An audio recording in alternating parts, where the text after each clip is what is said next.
Okay, so the next question is, how do I run the Helix? Do I run it in front of an amp, or what do I do? And it's really simple setup the way that I do it. So my guitar is going into the input. That's just my guitar running straight into it. And then I usually just run it in mono. I don't run a stereo setup because a lot of times we don't have that much room on our boards where I lead worship. So I just run XLR mono out, and I run that into a direct box that goes straight to the board, and that is it. There's nothing special. I don't run it in front of an amp, although you certainly can do that. All you have to do is turn the amp and cab settings off in the Helix and just run it like just an effects board. So that's it. When I run it in the studio, it's almost exactly the same. I just run that XLR out, and I use a Universal Audio Apollo as my recording interface. Whatever interface you use, a recording interface, will work just fine.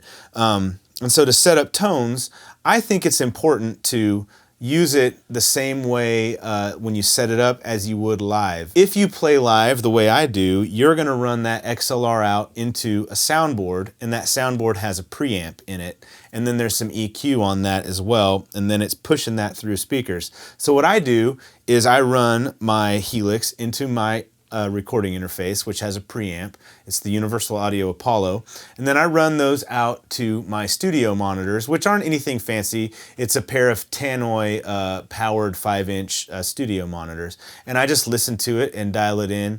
And I find that that is a very accurate way to set up tones. I have, actually on the Helix I haven't. I learned my lesson a long time ago on the Pod HD500X. I would set things up using the headphone out, and I would get it sounding great using headphones, and then when I would plug it in live, it wouldn't sound the same at all. And I've seen a lot of people express that when they dial in sounds, it doesn't sound the same live, and I would guess you're probably using the headphone out, and that headphone out has a completely different gain structure. It's a completely different kind of preamp structure in the headphone out, so I would encourage you, if you can, run the XLR out, or run it however you do live, and then run it into something with a preamp, and then monitor through speakers. So I hope this answered some of the questions that you might have about the Helix. If you have any more questions about the Helix, please feel free to ask in the comments on this video or at Worship Tutorials.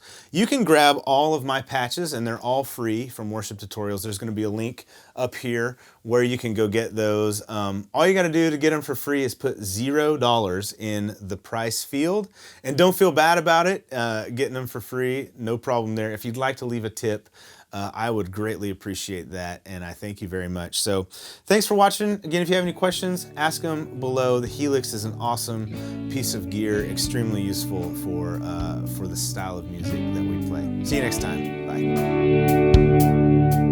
Bye.